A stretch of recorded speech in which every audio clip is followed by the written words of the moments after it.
So you want to use this, but you're tired of this? Well, no problem.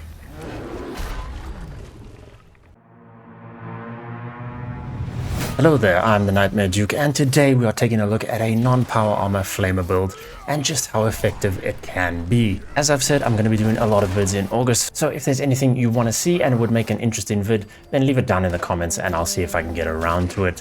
This one I got from one of the comments, so yeah, maybe yours can make an appearance as well, but let's just get straight into things.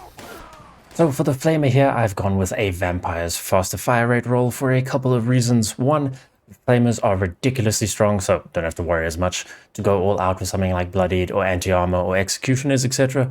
Quality of life, vampires is going to be just fine, and as the behemoth in the beginning found out, yeah, it still shreds really quickly while keeping you alive. And this then leads into our build. So we are actually rocking bloodied range here, so we still benefit from stuff like our unyielding armor and have our stats boosted nicely.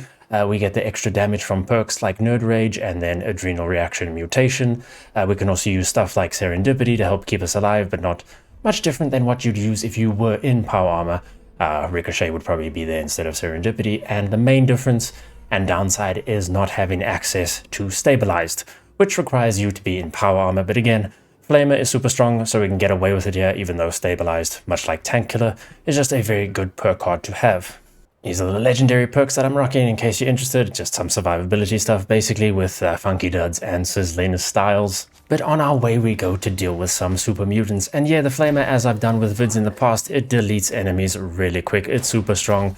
The ammo can be expensive, but the contextual ammo system, daily ops, and the fact that most enemies besides your bosses you're going to be killing in quick bursts, ammo should last you for quite a while, so there are ways around it and to manage it. But yeah, bloodied here, the vampire is keeping us alive really well, and damage output is still super high against these super mutants.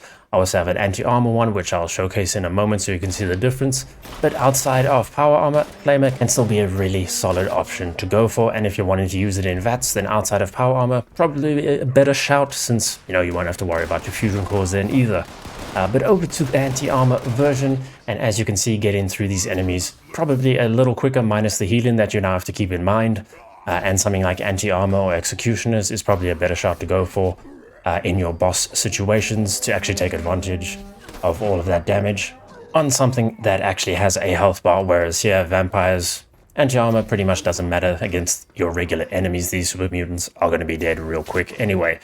So you can run with two versions depending on what situation you're going into, or just stick with a vamp and have no worries. But upcoming content like expeditions and even some of the latest events like Test Your Metal, having a flamer is a really useful weapon, since you can put on friendly fire and you can heal your allies in, Test Your Metal like the Brotherhood Scout that charges in with a baseball bat and, keep yourself alive in swarming enemy fights, in expeditions and all of that. So it has its other perks to using it.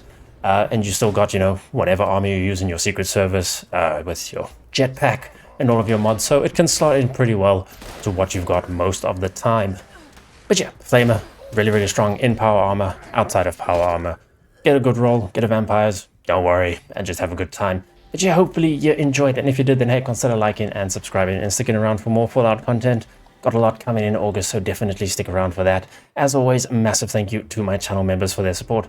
But for now, thanks so much for watching, and I'll see you in the next one.